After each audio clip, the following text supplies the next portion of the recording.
ಕರ್ನಾಟಕದಲ್ಲಿ ಕನ್ನಡ ಭಾಷೆಗೆ ಪ್ರಾಧಾನ್ಯತೆ ಕೊಡಬೇಕು, ಎಲ್ಲ ವ್ಯವಹಾರಗಳು ಕೂಡ ಕನ್ನಡದಲ್ಲೇ ಆಗಬೇಕು ಅಂತ. ಇದರ ಬಗ್ಗೆ ನಿಮ್ದೊಂದು ಅಭಿಪ್ರಾಯ?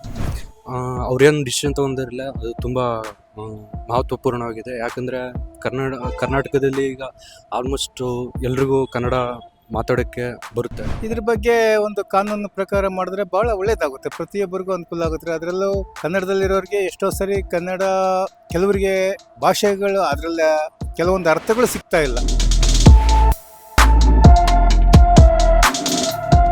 ಸರ್, ನಿಮ್ಮ ಪ್ರಕಾರ ಕನ್ನಡ ಭಾಷೆ ಮತ್ತು ಕನ್ನಡ ನಾಡಿನ ಬಗ್ಗೆ ನಿಮ್ದೊಂದು ಅಭಿಪ್ರಾಯ? ಕನ್ನಡ ನಾಡಂದರೆ ನಮಗೆ ಹುಟ್ಟಿದ ದೇಶ ನಮ್ಮದು, ಕನ್ನಡ ಭಾಷೆ ಮಾತೃಭಾಷೆ. ಕನ್ನಡ ಸರಳವಾಗಿ ಎಲ್ಲರೂ ಕಲಿಯೋದಕ್ಕೆ ಒಳ್ಳೆಯ ಭಾಷೆ. ಇದರಂಥ ಈಸಿ ಅಂತ ಭಾಷೆ ಬೇರೆ ಯಾವುದೂ ಇಲ್ಲ.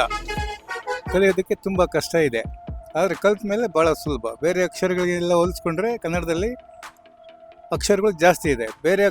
ಬೇರೆ ಭಾಷೆಯಲ್ಲಿ ಕನ್ನಡ ಅಕ್ಷರಗಳು ಕಡಿಮೆ ಇದ್ರೂ ಆದರೆ ಇದರಷ್ಟು ಸುಂದರವಾದ ಸುಲಲಿತವಾದ ಭಾಷೆ ಬೇರೆ ಯಾವುದೂ ಇಲ್ಲ.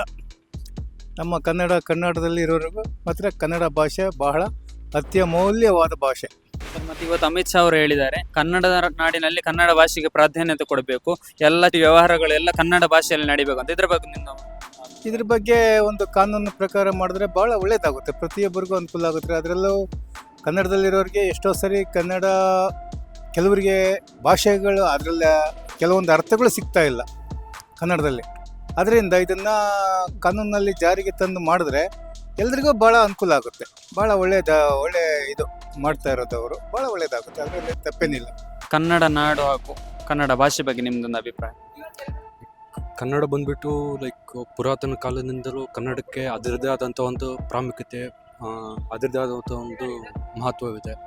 ಸೊ ಕರ್ನಾಟಕದಲ್ಲಿ ಕನ್ನಡಿಗರಿಗೋಸ್ಕರ ಕನ್ನಡಿಗನೇ ಸಾರ್ವಭೌಮವಾಗಿ ಹೊರತು ಬೇರೆ ರಾಜ್ಯಗಳಿಂದ ನೆರೆಹೊರೆ ಬಂದು ಕನ್ನಡ ಮೇಲೆ ದಬ್ಬಾಳಿಕೆ ಮಾಡೋಗಿರ್ಬೋದು, ಅಥವಾ ಕನ್ನಡ ಬಿಟ್ಟು ಅತಿ ಹೆಚ್ಚಾಗಿ ಬೇರೆ ಭಾಷೆಗಳೇ ಮಾತಾಡೋಗಿರ್ಬೋದು.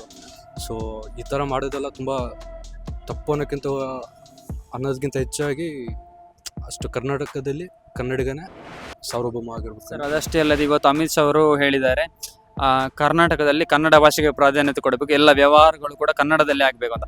ಇದರ ಬಗ್ಗೆ ನಿಮ್ದೊಂದು ಅಭಿಪ್ರಾಯ? ಅವ್ರೇನು ಡಿಸಿಷನ್ ತೊಗೊಂಡಿರಲಿಲ್ಲ, ಅದು ತುಂಬ ಮಹತ್ವಪೂರ್ಣವಾಗಿದೆ. ಯಾಕಂದರೆ ಕರ್ನಾಟಕದಲ್ಲಿ ಈಗ ಆಲ್ಮೋಸ್ಟ್ ಎಲ್ರಿಗೂ ಕನ್ನಡ ಮಾತಾಡೋಕ್ಕೆ ಬರುತ್ತೆ, ಬಟ್ ಬೇರೆ ಭಾಷೆಗೆ ಅಷ್ಟು ಹೊಂದಾಣಿಕೆ ಆಗಲ್ಲ, ಕನ್ನಡ ಜನತೆ ಆಗಲಿ ಕನ್ನಡ ಜನಸಾಮಾನ್ಯರಾಗಲಿ.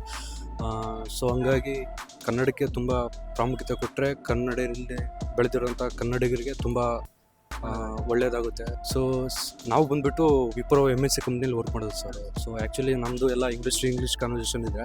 ಆಫೀಸಿಂದ ಹೊರ ಬಂದರೆ ನಾವು ಕನ್ನಡದಲ್ಲಿ ಎಲ್ಲ ವ್ಯವಹಾರ ಮಾಡೋದು. ಸೊ ಕನ್ನಡದಲ್ಲಿ ಕನ್ನಡ ಬೆಳವಣಿಗೆಗೋಸ್ಕರ ನಾವು ಅಡುಗೆ ಮಾಡ್ತೀವಿ ಸರ್. ನಾವೆಷ್ಟೇ ಇಂಗ್ಲೀಷಲ್ಲಿ ಕಲಿತು ಎಂಥ MNC ಕಂಪ್ನಿಲಿ ಕೂಡ ಕೆಲಸ ಮಾಡಿದ್ರು ಕೂಡ ಕನ್ನಡಕ್ಕೆ ಪ್ರಾಮುಖ್ಯತೆ ಕೊಡಬೇಕನ್ನೋದು ನನ್ನ ಒಂದು ಇದು ಸರ್.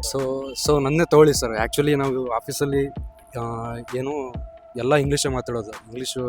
ಸೊ ಹಂಗಿದ್ರು ಕೂಡ ನಾವು ಕನ್ನಡದಲ್ಲಿ ತುಂಬ ಮಾತಾಡೋಕ್ಕೆ ಇದು ಮಾಡ್ತೀವಿ ಸರ್ ಆಫೀಸಿಂದ ಆಚೆ ಬಂದಮೇಲೆ. ಸೊ ಹಂಗಾಗಿ ನಾವು ಎಷ್ಟೋ ಇಂಗ್ಲೀಷಲ್ಲಿ ಕಲ್ತಿದ್ರು ಕೂಡ ಕನ್ನಡ ತಾಯಿಗೆ, ಕನ್ನಡ ಅಭಿಮಾನಕ್ಕೆ, ಕನ್ನಡ ಭೂಮಿಗೆ ಯಾವತ್ತೂ ಚಿರಋಣಿಯಾಗಿ ಇಡ್ತೀವಿ ಸರ್. ನಾವು ಎಷ್ಟೋ ಇಂಗ್ಲೀಷಲ್ಲಿ ಯಾವುದೋ ದೊಡ್ಡ MNC ಕಂಪ್ನಿ ಮಾಡಿದ್ರು ಕೂಡ ನಮ್ಮ ಪ್ರಾಮುಖ್ಯತೆ ಬಂದುಬಿಟ್ಟು ಕನ್ನಡಿಗೆ ಇರುತ್ತೆ ಸರ್.